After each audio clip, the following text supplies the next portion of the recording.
And now, live from Level 5 Productions on the island of Milleronia, it's The Larry Miller Show.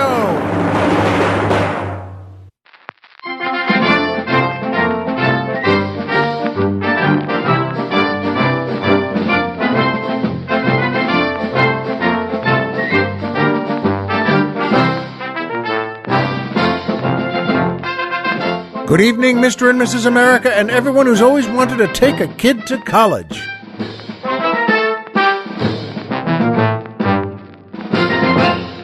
Hi, folks, and welcome back to the Larry Miller Show. I'm Larry Miller, but in a way, aren't we all? And boy, is it ever beautiful here, and not on the island of Milleronia. And I'll tell you why. It has something to do with a kid at college, but I'll tell you soon. It's just gorgeous here. It's been so hot here on the mainland in Southern California, and crazy hot. I mean, not funny hot, not even joking around hot. There's no, it's hot. There's hot, and then really hot, and then, oh, come on. And this is like Iraq hot. And not with all the laughs, of course, but, you know, it's very, very, very hot. But it feels wonderful, and to hear that music, oh boy, it gives me and Colonel Jeff just a great feeling. And that is no kidding around. And of course, that's the J. Thomas Orchestra and the Jeannie Rousseau de Clarence Dancers, featuring boy tenor Edward Starkman asking the musical question, is it true that ducks once had a union and its first president was Mallard P. Fillmore? Well, you know what, Edward? That question is so sweet and witty. The only answer is yes. It absolutely is. Sometimes there are questions like that, folks, and the answer with a big smile is just yes. And Colonel Jeff agreed with me on that one. So you know what, Edward? Is it true that ducks once had a union and its first president was Mallard P. Fillmore? Yes.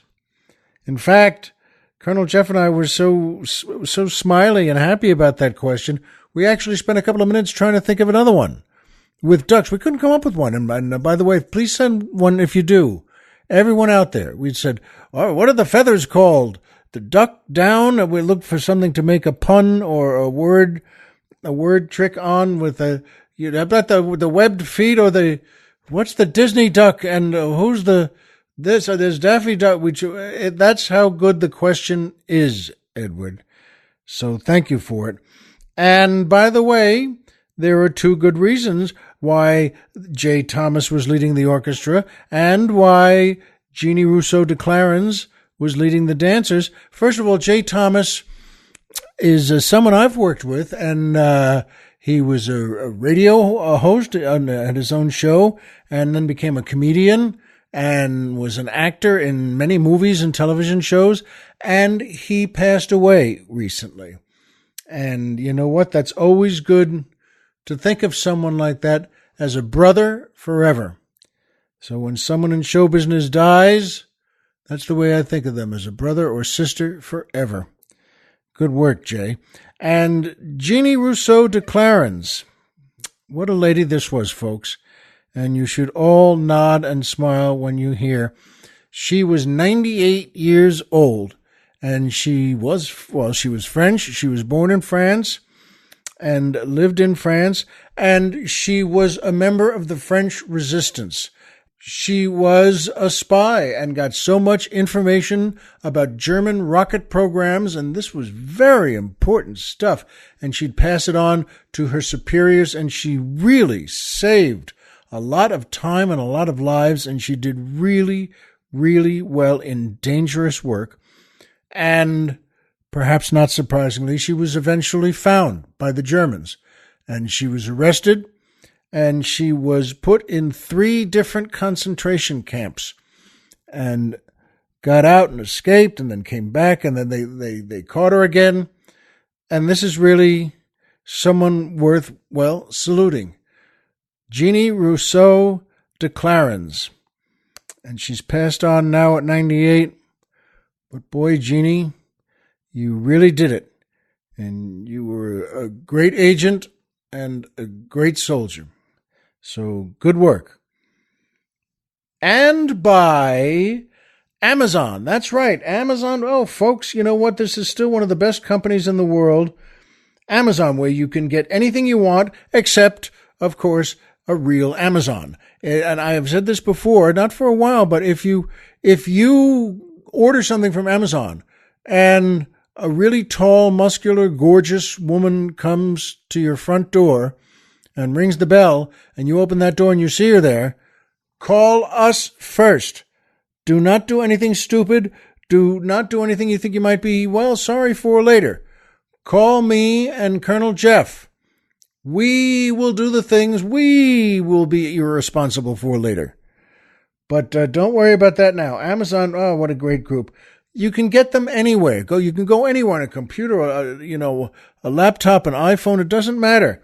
But don't do that either. Let us take you there. Go to our website first, LarryMillerPodcast.com. Who's on the mountain? Tom Mix.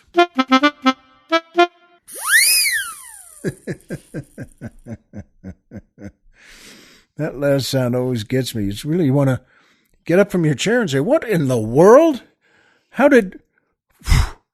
Well, I think I had too much sriracha on that burger. In any case, go to our website, and we have a banner that says Amazon, and we'll get you there. Just click our banner, then go take a nap.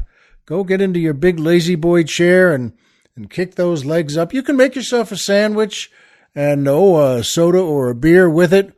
But the truth is, you might just fall asleep, and that's probably the best thing ever. But do that. Whew, Amazon can, you know what? They do 3 things that no one else does. First of all, this is so important. 1, they have whatever you want. They can order whatever you want.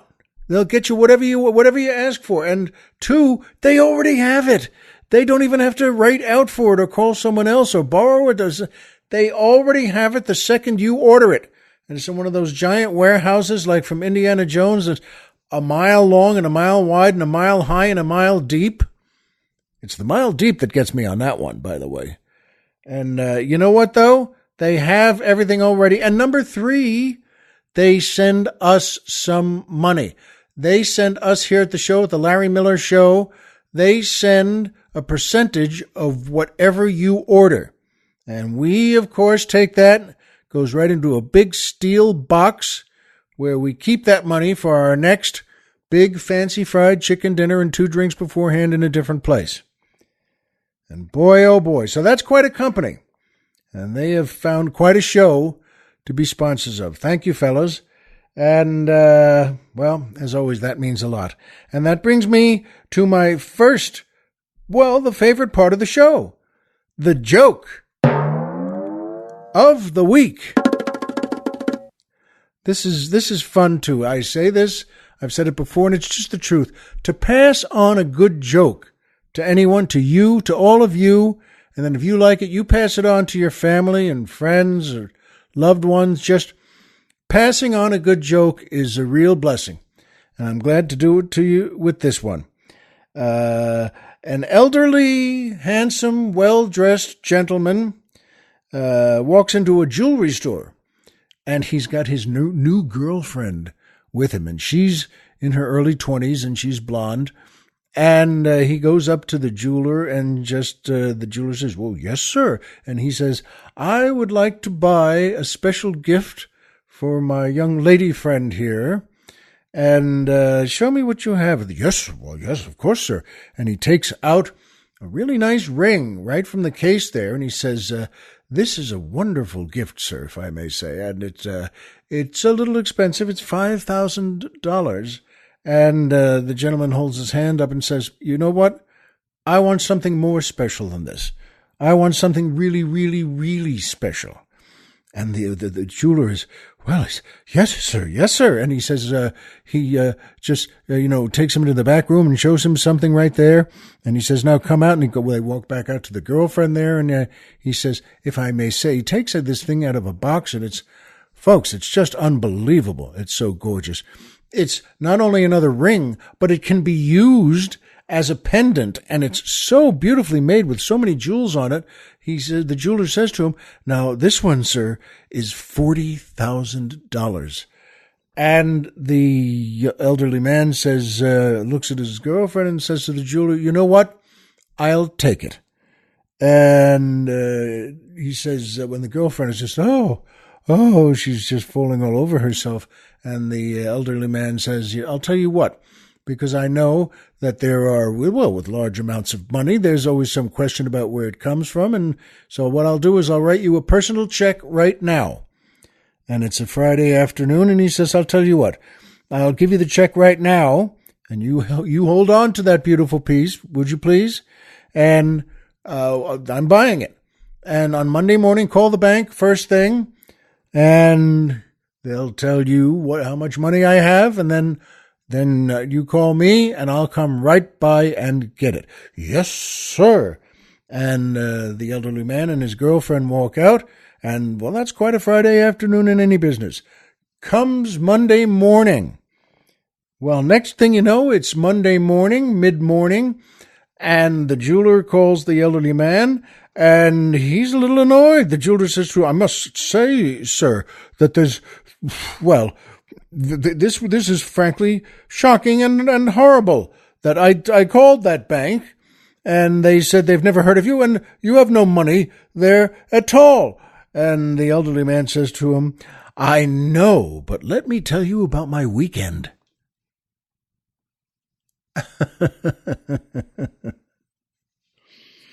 Well, we thought that was pretty funny, and I hope you do too. So pass that along. It's actually kind of from an old school of, I never understood what it meant when the first office I had in the in the television business, where I was writing a show for myself, and it was at a big studio in Century City out here in Hollywoodland in Southern California. And there was a desk with my assistant outside my office there. This is all pretty official. And I never said to my wife, I remember on the phone, I said, she said, "Well, how's the office? How's it look?" And I said, "Well, good. Come on. In fact, come on by later, and then I can chase you around your desk." Because I said that my assistant will be gone by then. But I realized, it hit me, and my wife and I chuckled over that, and I realized I don't even know what that means. I think that's been a cliche or a stereotype for a long time, for decades, maybe centuries, maybe forever. And then the guy chases her around the desk, and that's supposed to be sexual, I guess. Yeah, and he's a little chubby and has white hair, and it's like the last joke, and she's young and blonde. But I don't know what quite that means. And I said to my wife over the phone, "So if I catch you, and I assume I'm going to catch you, what do we do then? Do we hold hands? Would we sit down on the couch and start making out? I don't know what that means exactly. Do I give up? Do you give up? Does everyone just give up? To what? I still don't know. In any case, though, that brings me to my second favorite part of the show, the Poetry Corner.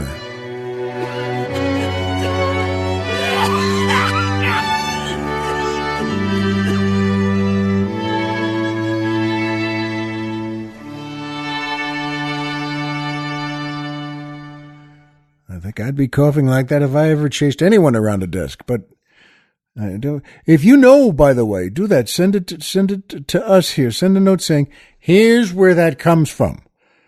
The guy chasing her around the desk, or what you're supposed to mean and what you're supposed to do."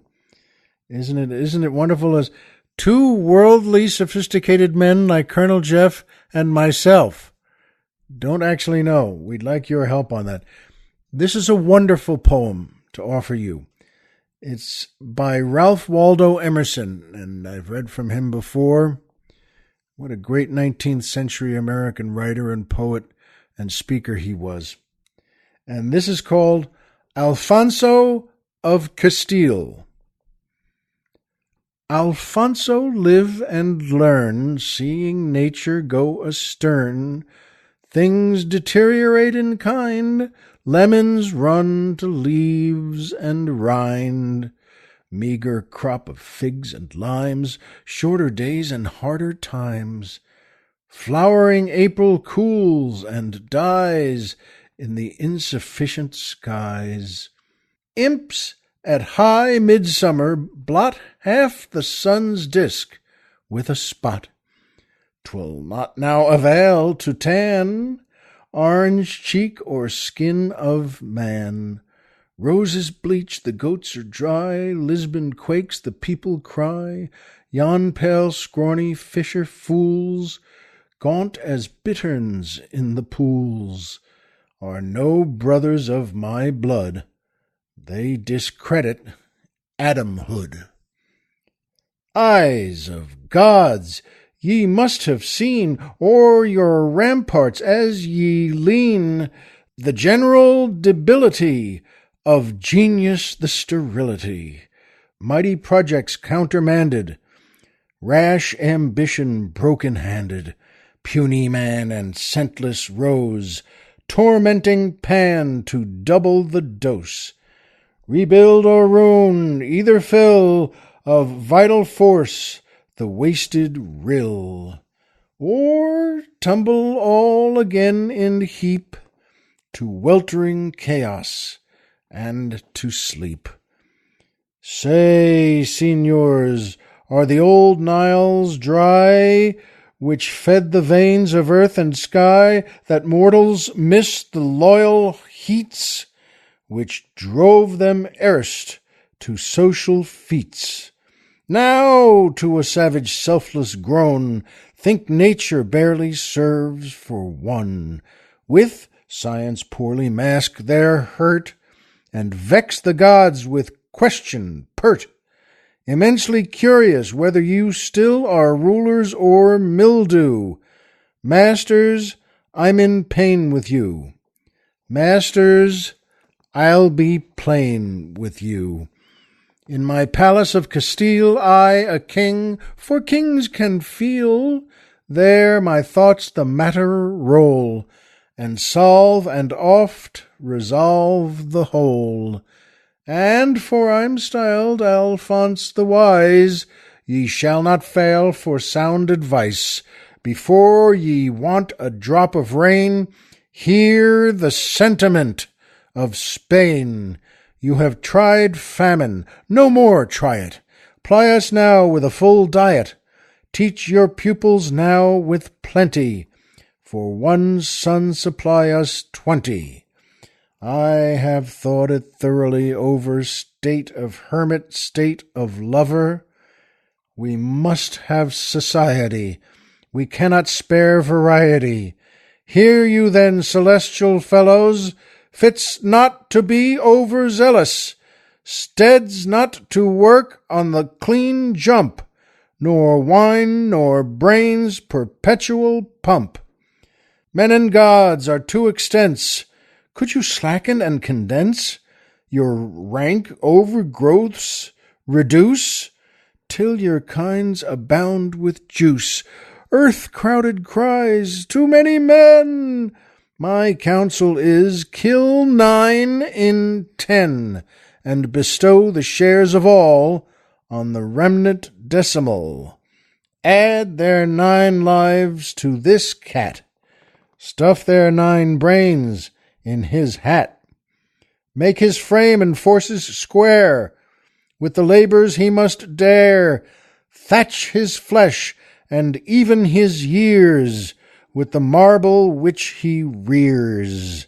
There, growing slowly old at ease, no faster than his planted trees, he may, by warrant of his age, in schemes of broader scope engage. So shall ye have a man of the sphere, fit to grace the solar year. Boy, that Emerson could write, couldn't he? He could, folks. And you know what? That was Alfonso of Castile by Ralph Waldo Emerson. And it was a good joke, too. I know, but let me tell you about my weekend. And that brings me to my third favorite part of the show. MMM, the Magic Movie Moment.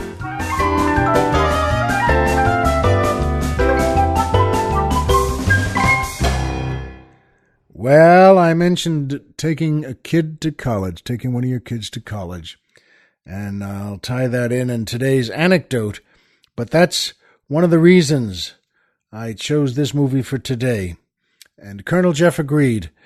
It's called Rudy from 1993, a wonderful movie starring Sean Astin. What a cast. Ned Beatty, Jon Favreau, and so many others. This is dozens of great actors. Robert Prosky is in this. It's just wonderful. And you know what? This is about, well, Sean Astin plays Rudy. This is a true story, folks. This is about Daniel Rudiker, who was nicknamed Rudy his whole life, more or less, and he wants to play football at Notre Dame.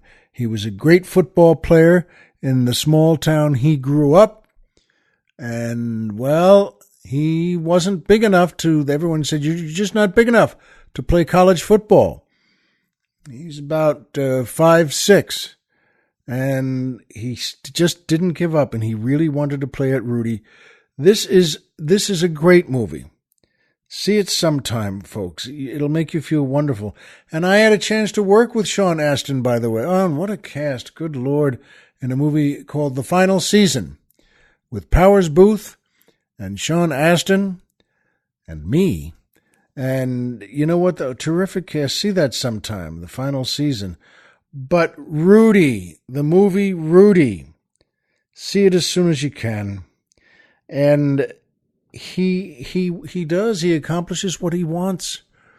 And the story of how he gets to go to, well, Blessed Sacrament, a smaller college near Notre Dame, because they didn't take him at first. And he finally gets in to Notre Dame after 4 tries, after 2 years at Blessed Sacrament, after 4 tries to get in, 4 more applications. He finally gets in, and one of the coaches, he goes on to the football team to sign up for football, and everyone's telling him again, you know what, you're not right for football, you're too small. One of the coaches really liked him, and he gets on the practice squad, which is a very tough job, by the way. They work the team out. The team, all the starters, play in their practice sessions against, well, the team Rudy was put on. And they play hard. And Rudy never gave up. He was there every single day. And sometimes the other football players, the so-called real football players, got mad at him and the coaches got mad at the football players then, saying, you know what? Why don't you fight like him? If one of you fought like Rudy, we'd never lose a game for the rest of our lives. And it gets to a point where as his student years end, and he's at the end of the season, the end of the final season, and he's never given up, even when he wanted to give up. And you know what? All the other football players are on his side now, and they want him to put a uniform on and run out with the team. And you can't just do that. That's not something that just happens with the snap of a fingers. And you know what? And that's not just something that happens with the snap of your fingers. And folks, it's a wonderful part of a wonderful story. And sure enough, they let him come out first with the rest of the team. And even at 5'6", you know what? They all come running out of that locker room at home, at Notre Dame, on the field. And everyone is cheering. It's wonderful. It's a great moment. And the coach at that point, Ara Parsegian had called it quits. What a career he had there. And it was Dan Devine, who used to be an assistant coach at Green Bay. And you know what comes near the end of the game? And they're winning. Notre Dame is winning. And everyone is saying, come on, put him in, for crying out loud. He won't get mentioned in the programs. He won't get in any of the portraits. He won't get his photograph taken for anything if he doesn't get into a game. And now it's the end of the last game. And he's graduating anyway. Come on, come on. And you know what? Well, it's not giving anything away to know because it's a true story. He gets in the game. He finally gets in the game at Notre Dame at the very end of the game. And there's like 20 seconds left. And he gets in the game. He can't believe it. No one can believe it. And everyone cheers. He goes out there and he makes 3 plays. He's in for 3 plays, not just one. And he makes a tackle into the backfield there of the other team. He makes an extraordinary play. And after having made that one play, he starts to look to his bench and he takes a few steps out. He holds his hand out. What do I do now? And they're all yelling at him, stay in, get back, go back, get back in the game, get back in the game. And he does. He gets back in the game, plays 2 more plays. Folks, the team did something they've never done before. They all carried him off the field. And that doesn't just happen at Notre Dame. That's something else that doesn't just happen because you think it might be nice. It's a great magic movie moment with him getting in the game and then making a play and then holding his hands out, what do I do now? And as great as he was, as hard as he worked, as committed as he was, and then to them saying with smiles, get in, stay in, go in. It's a wonderful movie, folks. It was great working with Sean Astin. He has that heart, too. Rudy from 1993. Do yourselves a favor. If you've never seen it, see it soon. And if you've seen it 50 times, see it again. Also very, very soon.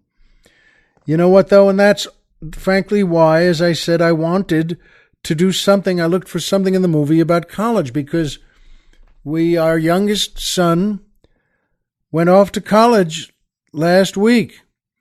And he got there because my wife and I took him.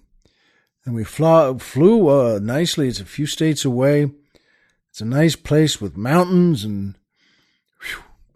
it's a good-looking place. And but I have to tell you, folks, it was very moving because moving him into his freshman room with 2 roommates, 2 other fellas, and it was very interesting to me because seeing the other fathers there, like me, and, I wanted to say to one of the fathers at one point, just kind of strolled out of the room, and his son's stuff had already been moved in, or was still in the middle of that, and the kid's dad thought it was time to, stroll out. They didn't, by the way, in these rooms. For the record, no air conditioning, no fans, no units of any kind. It's pretty hot there on the 4th floor, and no elevators. These are walk-ups. That's all right. It's not great. It's not what you want. But when this kid's father walked out, as we were saying goodbye, he said, I'm sorry my dad wasn't here to say goodbye. And I said, listen, let me tell you something. Your father gets my respect for the rest of his life. He's the only guy who really knew what a father is supposed to do at a moment like this. He left. That's the only thing that really counts. You know what? It's hot. It's crowded. All the underwear is put into the new dresser. Time to leave. It doesn't mean he's driving away. It means, let me get out of this place and go down and get myself a Coke in the cafeteria down there. So tell him it was a pleasure to meet him, and I learned a lesson. And folks, something happened, though, that's absolutely true. And at the end of the whole visit, after moving him in and doing all this, and it's so hot out there, and this has happened to me everywhere I've gone, but it's been 4 years or 5 years already now. The mascot of the school in the big, giant, thick costume, the one thing they all have. So they're the costume with it makes him about 6'4", something like that. And he comes over, and it's what a mascot is, and you know what they wear. He comes over to me. We're out front of the dorm, so it's my wife, my son, and me, and it's really hot. And he comes over to me, and he reaches his right paw out for my head, because everywhere I've gone, I'm telling you, Legoland, Disneyland, it doesn't matter what, anything that ends with land, any park you've ever gone to, the mascot in the costume comes over to rub the head of the bald man. That's exactly what they do. And I don't mean sometimes or a lot of the time, every single time. It's the only joke they have. They all share it. They all do it. They all learn it somehow when they go to mascot school, whatever they go to. Someone's going to tell them, rub the head. This guy reached out the paw to rub the head of the bald man, which was me. And folks, I snapped. I had carted up too many freshman trunks, and it was too hot, and it didn't matter. It could have been a very nice day. It doesn't matter. But he reached that paw out, and it hit me like a paw. Before he touched my head, and that's where he was going, I shouted, "No! No, you don't!" Yeah, and it really made him shake a little too. Everyone there kind of turned around. I just said, "Oh, I know what you're doing, because it happens every park I've gone to. You want to rub the head of the bald man. It's the only joke you have. It's the only joke all you guys do. Every moron in a costume wants to rub the head of the bald man." And then, folks, I'm telling you, it's happened every time. After they do that, they then step back, put both paws on their own tummies, and shake and silently laugh. As if that's what they're doing. They, ha, ha, ha, ha, ha, but without making a sound. And then, to make it up to you somehow, whatever the it is, then they reach out the right paw as showing you that, let's shake. As long as we shake, hey, and then it was just a joke. But I didn't shake, because my wife and kid and I were about to go out to get a bite. It doesn't matter where we were going to go. And I just said, "No, again, no. I don't want you to rub the bald man's head. I don't want you to rub my head. And I'm not going to shake hands with you as if, well, what a terrific fellow you are. I think you're an idiot." And then I sort of left it there. And he did, he was all right. He did he pretended to faint into a trash basket that was right there by the lemonade stand. Remember, it's a college freshman dorm. But you know what? And all right, fine. You know what? Fine. But no, I've turned the corner on that.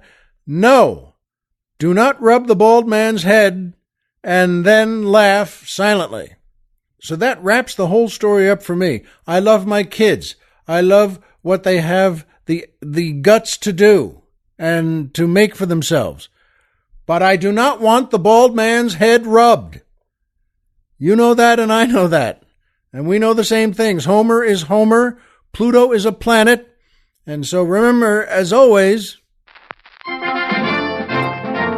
if you walked out of bed today and had a job to go to and a home to come back to and someone there who cares about you, folks, the game's over and you've won. So take care and don't rub the bald man's head.